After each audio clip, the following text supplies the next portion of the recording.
हाँ, तो आज अपन आपके हिस्ट्री के फर्स्ट चैप्टर जो हैं उसके पीछे 6 क्वेश्चन दे रखे हैं, ठीक है। 4 तो दे रखे हैं आंसर इन ब्रीफ यानी कि संक्षेप में उत्तर दीजिए, और 2 दे रखे हैं आंसर इन एज शॉर्ट ऐसे यानी कि संक्षेप में निबंध टाइप में थोड़ा लिखना, थोड़े से बड़े आंसर लिखने, ठीक है।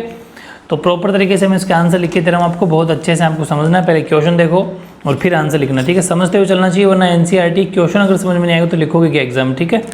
पहला है look at the diagram showing the positive feedback mechanism on page 13। वो खैर अभी मैं आपको डायग्राम दिखा दूंगा। Can you list the inputs that went into tool making, या फिर सेकंड क्वेश्चन इसी में एक और है, what were the process that were strengthened by tool making, यानी कि पृष्ठ 13 पर दिए गए सकारात्मक प्रतिपुष्टि व्यवस्था जो है उसको दर्शाने वाले आरेख को देखिए, इस डायग्राम को देखिए कि आप उन निवेशों की सूची दे सकते हैं जो औजारों के निर्माण में सहायक हुए। औजारों के निर्माण से किन किन प्रक्रियाओं को बल मिला। देखो पहले इस डायग्राम को देखो आप, और इस डायग्राम में अपन को ये देखना है कि जो हमारे औजार बनाए थे अपन ने, ठीक है भाई, इसके अंदर औजार बनाए थे ना, उन औजारों का निर्माण में सहायक होएगा इनमें से कौन सा टूल, जो आपको पूरा चार्ट दे रखा है इसमें से कौन सा टूल औजारों को बनाने में, टूल मेकिंग में हेल्पफुल रहेगा, उस हिसाब से अपन को इसका आंसर देना है। हाँ, तो अब देखो डायग्राम, इसके अंदर मिड के अंदर लिखा हुआ है औजार बनाना यानी कि टूल मेकिंग, और 4 बॉक्स आपको चारों तरफ फैला रखे हैं, लिख रखे हैं, ठीक है। पहले हम जैसे मस्तिष्क शाखा वर्दी होना, ये सब चारों बातें हैं। तो आपसे पूछा है क्या, उस पर ध्यान देना है। तो आंसर लिखो, इसमें 2 आंसर बनेंगे। एक तो आंसर इसमें, क्योंकि एक क्वेश्चन में 2 क्वेश्चन है, इसलिए पहले पार्ट का आंसर हो जाएगा after going through the positive feedback mechanism following points can be inferred.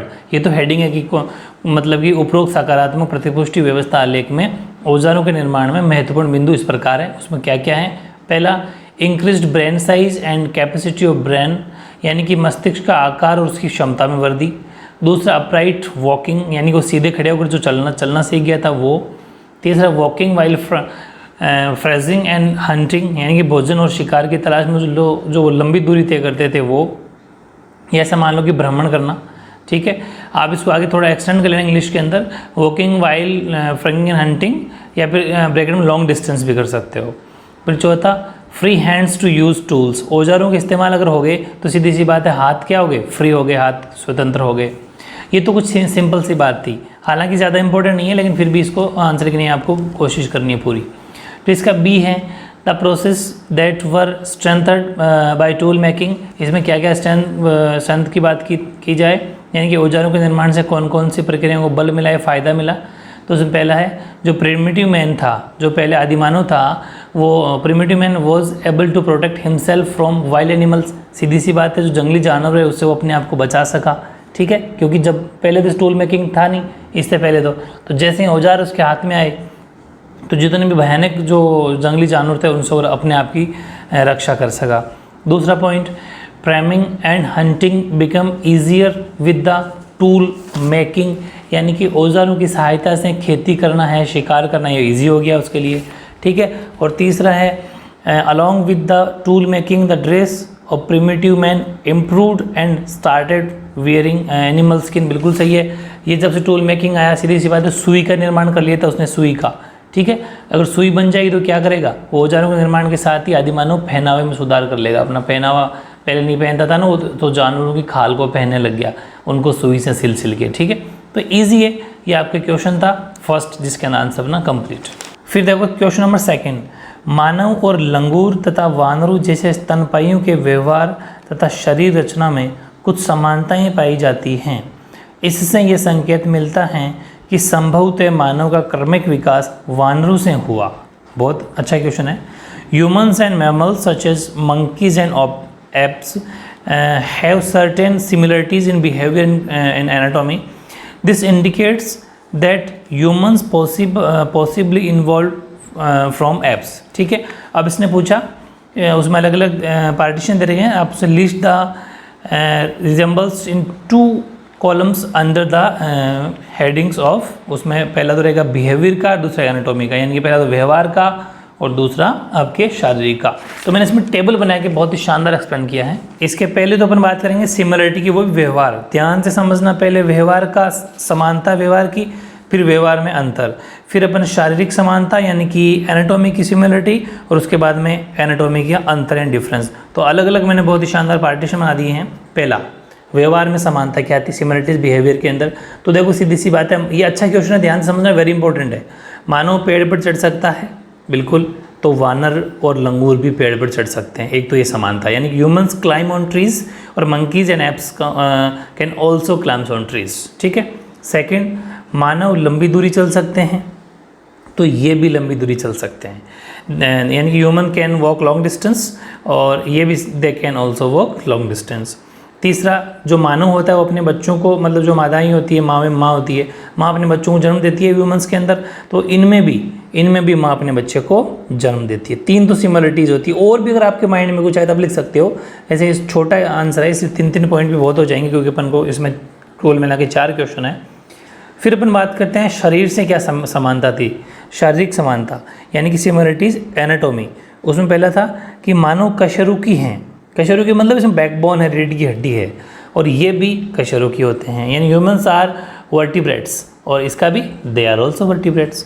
फिर मानव के 2 हाथ और 2 पैर होते हैं, तो लंगूर और वानर के भी वो भी तो चौपाई होते हैं, तो इनके 2 हाथ 2 पैर, यानी कि इंसान के कुल मिला के 4 हो गए जो चलने में या फिर कोई काम करने में हेल्प करते हैं। वैसे लंगूर और वानर को भी कैह सकते हैं कि चौपाई होते हैं, ठीक है। यानी कि ह्यूमंस आर हो गया, हाँ, humans have 2 feet and 2 hands, यानी कि monkeys and apes are also quadrant, दोनों हो जाएंगे, इसकी चौपाई होते हैं। अब अपन बात करते हैं डिफरेंस की। डिफरेंस मतलब व्यवहार में अंतर, यानी कि बिहेवियर में डिफरेंस कौन सा है। तो मानव 2 पैरों पर चलते हैं, जबकि ये 4 पैरों से चलते हैं। अपन ने ऊपर समानता में लिख के आए थे कि 2 हाथ और 2 पैर होते हैं, वो तो सही बात है, कुल मिला के 4 हो गए। लेकिन चलने की बात अगर आती है तो इंसान 2 पैरों से चलता है, जबकि ये 4 पैरों से चलते हैं, जो कि डिफरेंस है। ह्यूमंस वॉक ऑन 2 feet और दे वॉक ऑन 4 feet। फिर है मानव स्वयं उपकरण तैयार कर सकते हैं, बिल्कुल, यानी कि they can prepare tools themselves, लेकिन ये स्वयं उपकरण तैयार नहीं कर सकते, क्योंकि ये तो वानर है, लंगूर है, ये क्या करेंगे, तो ये उपकरण तैयार नहीं कर सकते, तो they can not prepare tools themselves. तीसरा, मानव सीधे खड़े हो सकते हैं, या फिर सीधे चल सकते हैं, या फिर खड़े होकर चल सकते हैं, लेकिन ये खड़े होकर नहीं चल सकते, क्योंकि ये तो अपने 2 पैरों और हाथों दोनों को हेल्प काम लेते हैं, तो दे वॉक अपराइट, लेकिन दे कांट वॉक अपराइट, ठीक है। अब है शारीरिक, शरीर में क्या फ़र्क है एनाटॉमी में। तो मानव का शरीर थोड़ा लंबा होता है इसकी अपेक्षा, और मानव की तुलना में इनका शरीर थोड़ा कम लंबा होता है। इन humans have a larger body और they have a small body in comparison to human. Second, मानव के पूंछ नहीं होती, ठीक है, they do not have a tail, लेकिन इनकी पूंछ होती है, दे हैव ए टेल, ठीक है। तो बहुत ही प्यारा सा क्वेश्चन है ये, तो आपका सेकंड काफ़ी अच्छा है, इसको अच्छे से पढ़ना, ये आपका हो गया कंप्लीट। ऐसे ही क्वेश्चन नंबर 3 देखो, discuss the arguments advanced in favour of regional continuity model of human origins, do you think in provides a convincing explanation of the archaeological evidence, give reason for your answer। यानी कि मानव उद्भव के क्षेत्रीय नियंत्रण model के पक्ष में दिए गए तर्क पर चर्चा करनी है। क्या आपके विचार से ये मॉडल पुरातात्विक साक्ष्य का युक्त स्पष्टीकरण देता है, मतलब क्या ये सही ऑथेंटिक एविडेंस देता है। अपने उत्तर का आपको कारण भी देना है। तो मैं एक बात बता दूं, हालांकि अपन दोनों मॉडल पढ़ लिए थे, लेकिन इस क्वेश्चन में इसने एक ही मॉडल की बात की है, और ये भी कह रहा है कि क्या वो ऑथेंटिक एविडेंस देता है कि आर्कियोलॉजिकल। अपन बात करते हैं, देखिए आंसर में ध्यान से समझना कि देखो, according to the regional continuity model the homo sapiens evolve in different regions at different rates into modern human. यानी कि जो क्षेत्र निर्धारित मॉडल है उसके अनुसार मनुष्य की उत्पत्ति अलग अलग स्थानों पर हुई, ये बात सही है। फिर विभिन्न प्रदेशों में रहने वाले होमो सेपियंस का आधुनिक मानव रूप में विकास धीरे धीरे अलग अलग रफ्तार से हुआ, ठीक है। ये बात समझ में आती है अपने, जो उस मॉडल मतलब स्टार्टिंग 3-4 लाइनें वही जो मॉडल के अंदर अपने लिखी थी, ठीक है। यानी कि so there was a variation in the first appearance of modern humans in different parts of the world. फिर अपन बात करते हैं कि यदि ये वर्तमान मानव की विशेषताओं में क्षेत्रीय आधारों पर आधारित है। इस दृष्टिकोण के जो समर्थक थे उन्होंने देखा कि असमानताएं समान क्षेत्रों की होमो इरेक्टस और होमो हिडेलबर्गेंसिस आबादी के बीच के कारण है। तो इसका मतलब ये है कि क्षेत्रीय निरंतर मॉडल पुरातात्विक साक्ष्य की एक ठोस व्याख्या नहीं देता है। मतलब ये जो इसका आंसर एक लाइन में लिखना चाहो ना आप, तो ये लिख सकते हो कि नहीं ये बात सही नहीं है, ये प्रॉपर एविडेंस नहीं देता आर्कियोलॉजिकल का, इतना लिख के, और जो मॉडल अपन लिखा था वो लिख सकते हो, वो भी सही आंसर है आपको। जो अपने मॉडल लिखा था ना वो लिख के नीचे लिख देना कि नहीं, the regional continuity model does not give a convincing explanation of the archaeological evidence, तो भी बिल्कुल प्रॉपर सही हो जाएगा आपका। ठीक है, ये था आपका क्वेश्चन नंबर 3। अब देखो क्वेश्चन नंबर 4, इनमें से कौन सी क्रिया के साक्ष्य व प्रमाण पुरातात्विक अभिलेख में सर्वाधिक मिलते हैं? नंबर 1 संग्रहण, नंबर 2 औजार बनाना, नंबर 3 आग का प्रयोग। Which of the following do you think is best documented in the archaeological record? First gathering, tool making, the use of fire. मैंने आपको पहले कहा था कि गैदरिंग का कोई साक्ष्य नहीं मिला है, ठीक है, कोई सर्वेस में नहीं मिला। सेकंड औजार बनाना, सबसे ज़्यादा आंसर इसका ये होगा कि सबसे ज़्यादा औजार बनाने के साक्ष्य या एविडेंस मिले हैं। आग का प्रयोग मिला है लेकिन उतने ज़्यादा एविडेंस आग के भी नहीं मिले, लेकिन हाँ टूल मेकिंग के बहुत ज़्यादा मिले। तो अगर एक शब्द में आंसर आता है तो टूल मेकिंग आंसर है, लेकिन वो थोड़ा शॉर्ट हो जाएगा, तो टूल मेकिंग तो इसका आंसर हो जाएगा। और फिर उसके बाद में टूल मेकिंग के बारे में मैंने आपको बहुत कुछ लिखवा दिया, यानी कि क्या क्या औजारों के निर्माण में इंसान ने कैसे कैसे औजार मिले थे वो सारे। जैसे अपने एक तो वो पढ़ा था 5 ब्लेड वाला, ठीक है, वो पंच ब्लेड जिन्हें बोलते हैं, वो पूरी बातें इसके अंदर लिखनी है, पंच ब्लेड वाली पूरी बातें, वो आंसर हो जाएगा। और छोटी मोटी और भी कोई मैंने बातें जितनी भी आपको लिखवाई है औजारों वाली, वो इसका आंसर होगा। ये खुद से करना है ईमानदारी के साथ। पीछे वाले नोट्स उठाना, 8-10 लाइन के अंदर आंसर लिख देना। एक तो 5 पंच ब्लेड लिखना है, वो 5 ब्लेड 5 लाइन तो वही होगी, 5-7 लाइन तो। उसके बाद में औजारों के साक्ष्य एविडेंस कहाँ कहाँ मिले, और भी अपने बातें की थी, सबसे पहले कहाँ मिले वो सब छांट के इसके अंदर आंसर आपको लिखना है। ठीक है, ये आपको करना है। अब देखो क्वेश्चन नंबर 5, इसका थोड़ा आंसर इसने पूछा कि शॉर्ट ऐसे टाइप लिखना है, ज़्यादा बढ़ेगा तो इसमें भी जरूरत नहीं है। ये कह रहा है कि भाषा के प्रयोग से नंबर 1 शिकार करने, नंबर 2 आश्रय बनाने के काम में कितनी मदद मिली, इस पर चर्चा कीजिए।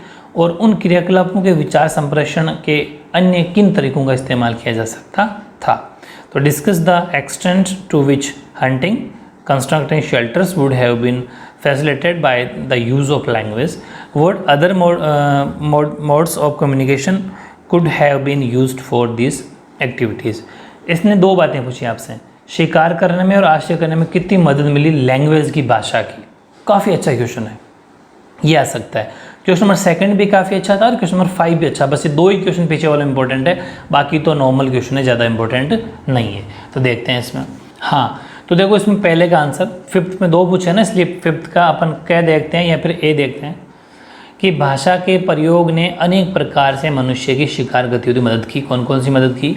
फर्स्ट, अब लोग शिकार अभियानों के आयोजन और प्रबंधन की स्थिति में रह गए। अब लोगों को भाषा अगर बोलना आ गई तो क्या करें, अब छोटे मोटे आयोजन करने लगे कि आवाज़ इकट्ठे मीटिंग करते हैं, इसके बारे में प्लानिंग करते हैं, क्योंकि लैंग्वेज भाषा आ गई उनके पास अब। ठीक है, तो यानी कि हेडिंग आप लिखें इंग्लिश वाले कि use of language help hunting activities of human beings in numerous ways या फिर following ways. First, now people are in a position of organizing and managing hunting expeditions. Second, वे अब विभिन्न क्षेत्रों में विभिन्न जानवरों के बारे में अपने विचारों का आदान प्रदान करने के लिए स्वतंत्र हो गए। बिल्कुल सही, अब बोल सकते हैं, वो अपनी भाषा समझा सकते हैं एक दूसरे को। तो कहाँ कहाँ पर कौन कौन से जानवर हैं, कहाँ कहाँ मिलते हैं, उन बातों को शेयर करने लगे, अपने विचारों को शेयर करने लगे, अपने आइडियाज़ को शेयर करने लगे। ठीक है, यानी कि they are now free to exchange their ideas about different animals in different regions. ठीक है, तीसरा, वे अब जानवरों की प्रकृति और व्यवहार पर चर्चा कर सकते थे, यानी कि ये किस तरह का जानवर है, हो सकता है ये अपन को मार सकता है, इसका व्यवहार कैसा है, वो सब बातें भी एक दूसरे से करने लगे, इसका नेचर क्या है, वो सब है ना, कि दे could now discuss the nature and behaviour of animals. चौथा, वे अब उपयोग किए जाने वाले उपकरणों के प्रकारों के बारे में चर्चा कर सकते थे। उपकरण का मतलब यहाँ पर औजार है, औजार, ठीक है, टूल मेकिंग, तो उन पर भी वो चर्चा कर सकते हैं कि अपन इनके लिए और कौन से औजार बनाएं ताकि ये इजीली इसका अपन शिकार कर सकते हैं वगैरह वगैरह। ठीक है, तो they could now discuss regarding the types of tools to be used. ठीक है, अब ऐसे ही इसका देखो सेकंड पोर्शन यानी कि ख, वो है language helped in constructing shelter for early humans in the following veg. भाषा ने प्रारंभिक मनुष्यों के लिए आश्रय के निर्माण में निम्नलिखित, तो वो तो था शिकार और ये है आश्रय। आश्रय में क्या मदद करी? तो पहला, now people could discuss regarding secure and safe place for the construction of shelters, यानी कि अब लोग आश्रयों के निर्माण के लिए सुरक्षित और सुरक्षित स्थानों के बारे में चर्चा करने लगे। बिल्कुल सही है, देखो पहले उनको नहीं आइडिया था, वो पहले ऐसे ही घाटियों में बीच में रहते थे, केव वगैरह में, लेकिन अब जब उनको ये पता चल गया कि अपन एक दूसरे से बोल सकते हैं, तो उन्होंने इसके बारे में चर्चा करी कि अपन को कहाँ रहना चाहिए जहाँ पर अपना सेफ हो। ठीक है, वहाँ उन्होंने अपने घर बनाए। दूसरा, now people could gather information about the materials used in the construction of shelters, बिल्कुल सही है। अब लोग आश्रय के निर्माण में प्रयुक्त सामग्री के बारे में जानकारी एकत्र कर सकते हैं कि अपन को अपने घर जब अपन बनाएंगे तो उसके अंदर क्या मटेरियल यूज़ करना चाहिए, ठीक है। तीसरा, information regarding resources in and around there surroundings can be easily obtained, यानी कि उनके आसपास में जो भी संसाधन हैं उनके बारे में वो आसानी से जानकारी प्राप्त कर सकते हैं, ठीक है, क्योंकि अब तो बोलने लगे, एक दूसरे से बात करने लगे, इसलिए कर सकते हैं। और चौथा लिख सकते हो आप, they were now in a position to discuss the means to protect their shelters in severe conditions, यानी कि वे अब गंभीर खतरे या स्थिति में अपने आप को आश्रयों की कैसे रक्षा करनी है, कि भाई जैसे कोई गंभीर स्थिति का मतलब है कोई भूकंप आ गया या फिर कुछ भी ऐसी स्थिति आ गई, कंडीशन आ गई, उन पर एक दूसरे को कैसे अपन बचाएंगे, अपनी रक्षा कैसे करेंगे, उस पर चर्चा कर सकते हैं, ठीक है। ये था 5वां क्वेश्चन। और अब देखो 6ठा क्वेश्चन, वो है कि अध्याय के अंत में दिए गए प्रत्येक कालानुक्रम में से किन्हीं 2 घटनाओं को चुनिए और ये बताइए कि इनका क्या महत्व है, यानी कि choose any 2 developments each from timeline 1 and 2 the end of the chapter and indicate why you think these significant। इसका आंसर भी आपको खुद को लिखना है, क्योंकि अपने चैप्टर के लास्ट में आप एक तो लिख देना ऑस्ट्रेलोपैथिकस के बारे में, ठीक है। ऑस्ट्रेलोपैथिकस को एक घटना हो जाएगी और दूसरी घटना हो जाएगी होमो का मतलब होमो हैबिलस, होमो इरेक्टर, होमो सैपियंस, तीनों। इन 2 के बारे में आप किसी भी कोई भी 2 पॉइंट उठा लेना, उनके बारे में आपको लिख देना, इसका आंसर हो जाएगा। या फिर आप ये लिख सकते हो दफनाने की, जो अपने लास्ट में क्वेश्चन आया था उसके एविडेंस मिले थे, है ना। फिर आप लिख सकते हो नियंत्रण वो मानव का लोग, तो कोई से भी 2 ले लेना, मेरे हिसाब से वो ऑस्ट्रेलोपैथिकस और होमो ले लेना, उनके बारे में डिस्कस है 8-10 लाइन दोनों के बारे में लिख देना, बस आंसर। कोई खास इंपॉर्टेंट नहीं है, क्योंकि जो थ्योरी मिड की होती है ना वो ज़्यादा इंपॉर्टेंट है इसमें, लेकिन फिर भी अपन को पीछे वाले क्वेश्चन एक बार करने ज़रूरी थे तो अपन ने कर लिए। इसमें दूसरा क्वेश्चन और 5वां क्वेश्चन जरूर वेरी इंपॉर्टेंट है, उसको ध्यान से कर लेना, ठीक है। ओके।